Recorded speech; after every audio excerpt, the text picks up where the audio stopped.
Okay, so let's talk about the session module. So we're going to want to go to a couple places. The first place we start is under offers, session types. We need to have at least one session type in order to be able to book a session with our clients or have our clients book with us. So as you can see, I have a few here, so we can now proceed to the calendar page. Under calendar and bookings, you'll see there's calendar, session availability, and our public booking page. So on the calendar page, we can view day, week, or month, and you can see the green here. That means that's my Google Cal. So that's under integrations here.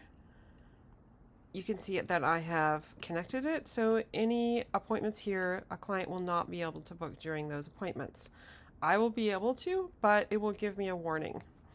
So just click Add New. We choose our client here. We can choose whether it's paid or pro bono. And if it's paid, then it'll show us how many of the sessions they have left. And if they have some left, that's great. We can go ahead and book.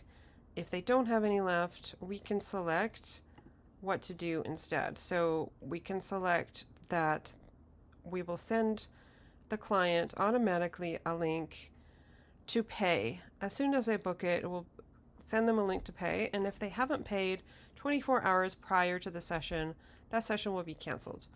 Or we can select to send that link, but we won't cancel it. We can select to invoice post session. So if you are in one of the professions where you need to send invoices after, or you just prefer it, you can do that. Don't have to have the client prepay. And some people just don't want to use Stripe or PayPal or the options that we have available. And so they want something different, like check or Venmo, and you can just click here, but it just won't be integrated with our billing. So that's for paid. Now we can do once only. We can also do repeated sessions. So let's say we want every week until, I don't know, let's see, the end of December, and then I can select the session type, and it's telling me that I'm scheduling 11 recurring sessions, but this client only has 10 prepaid sessions. So it will deduct those, but what's going to happen to the other one? This is where we get to decide again, which of these options do we want? Payment with cancellation, payment link, invoice post session, or alternate payment. So let's just go ahead and select we can do the other thing is with the paid session, if it's free, it's not going to obviously deduct any. So let's just do a free session, and let's do it for tomorrow. I can click here and I can see if I actually have any booked slots in my Google Cal, just for easy reference. So I make sure not to make it at those times. We can also select how we want it to take place. And if you have your Zoom connected, then an automatic link will be generated. So let's just do that. Let's go back to once only with the free session, and let's do Zoom for the 22nd at 9 a.m. and create our session. Okay, so now we can see our session here, and it's in blue, and if we open it up, we are able to reschedule or cancel. We can see the Zoom ID over here and all the other information. It's also going to show up on our Sessions tab. So our Sessions tab sits here, and we can see our past sessions as well as our upcoming sessions. We can also see how it's being paid for. So this one was free. This one was one of the ones where we sent that payment link and we're waiting payment. We can see some here where the invoice was sent post-session and was paid. This one was paid using an alternate method. These two are pro bono, and these were prepaid.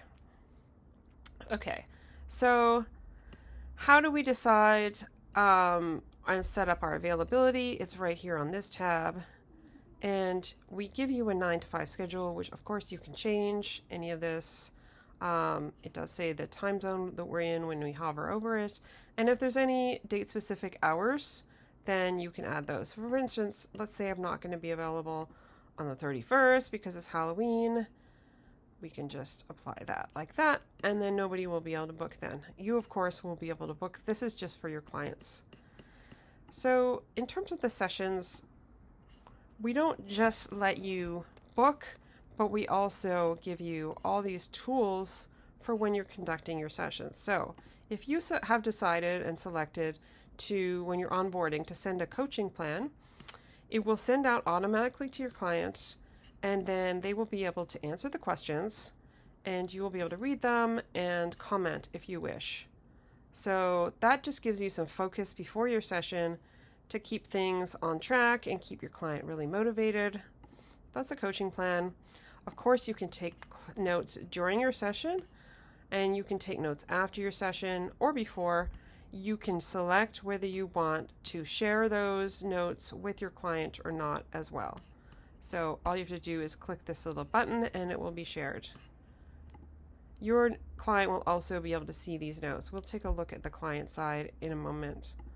And then down here, after any session, of course, or before, of course, you can assign any of the tools that we have available in our coaching tool module. So for instance, if you decide together that the client has decided to take action on a certain item, like asking for a raise or something, you can create a little action item for that. Or of course, you could reuse any of the ones you already have. Same thing with longer term goals. You can create or assign a worksheet. We give you a lot that you can work on. There's a whole module about this. I'll let you watch that video, but we offer those as well, and journaling and resources. So you can do that right here during the session so you don't forget any of that stuff. Here you can see what it was that I assigned. You can also unassign if you like, and you can view the progress. That's going to take us over here to the progress stream. That's where all their comments live. This is like the dashboard for all your sessions. And if you click over here, you can also reschedule or cancel that meeting. That will just bring up that modal we saw before, like that. So let's say we did want to see what somebody had written about their action item. Just click View Progress.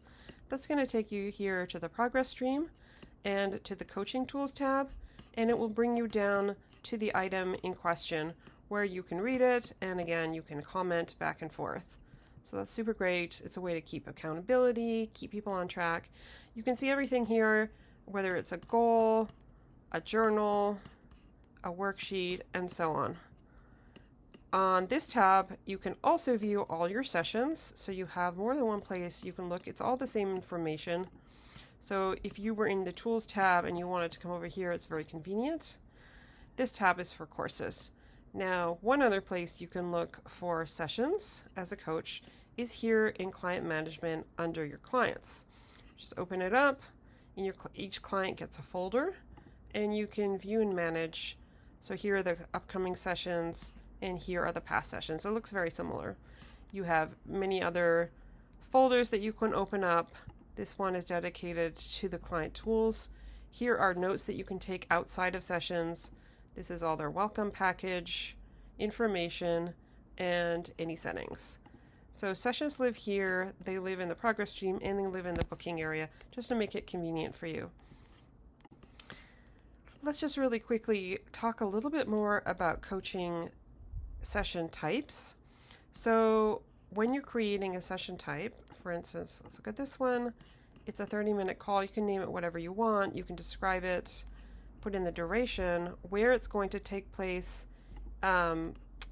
as a default. So for instance, the Zoom, if your account is created, it'll be like this. If it's in person, you would put an address, a phone, and so on. So you'd give the information. This is for your client. When the client is booking it, they will get that information delivered to them. So make sure that you do add your session location here. Down here is the availability and buffer. So you can decide how far into the future can clients schedule. 30 days is the default that we give, but you can also do it indefinitely or within a specific date range. Then you also can select how many days or weeks or even minutes into the future you want to know, you want to have warning before somebody can book with you. So the default is 1 day, but you might be okay with an hour or even just a minute. You might just be fine with that. Most people like at least a day, but it's up to you. Some people want more than a day. So that's where you can select that.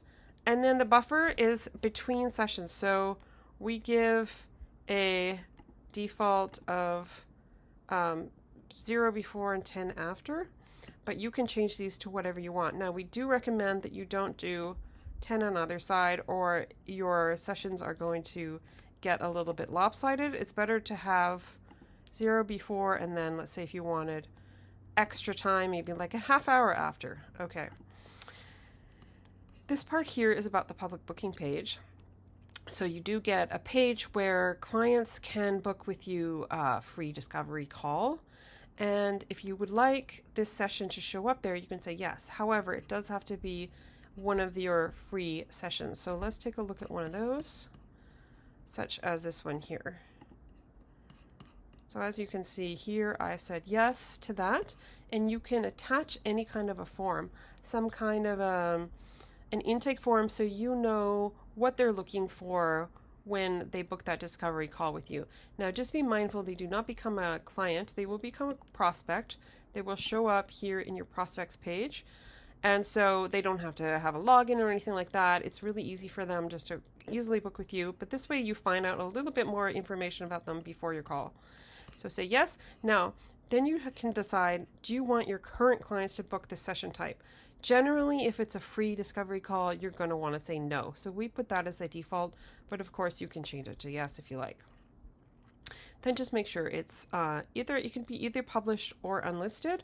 Published means it will show up in your store, and unlisted won't show up in your store. However, it will show up in your public booking page. So if we go back here to calendar and booking, we can see our public booking page right here. We can preview our page. We can publish it or unpublish it as we like. And you can see here that it's telling me that yes, I have one public session, and yes, I have my availability set. So that's why, and I have it published here, so that's why it's live. And you can take a look right here. Here's my public booking page. Somebody can come in here, they can see, okay, one day in advance, so that would be here. They can book. These are the times I have available on that day, given my calendar and my other appointments, and they can go ahead and book. And then on this page, they would get that form, and then they can enter, and I would get a new prospect, a new lead. So that's pretty neat. So this is the view from your client. Here they can see your logo. The very first page they'll open up, it will be for their coaching sessions coming up, past and future. Just makes it very easy for them, but they will also live within their coaching pad under sessions. On this sessions page, they're going to see how many sessions they have left. And then if they click there, it'll take them to their products and purchases, where they can again see how many sessions and how many of each type, at which point they can also book any or purchase new ones. Another thing you'll see here is there's a link here to buy more sessions. That's going to take them to your store, where they can see everything, including their sessions, your sessions that they can purchase. So that's it. That's the sessions module. Thanks for listening.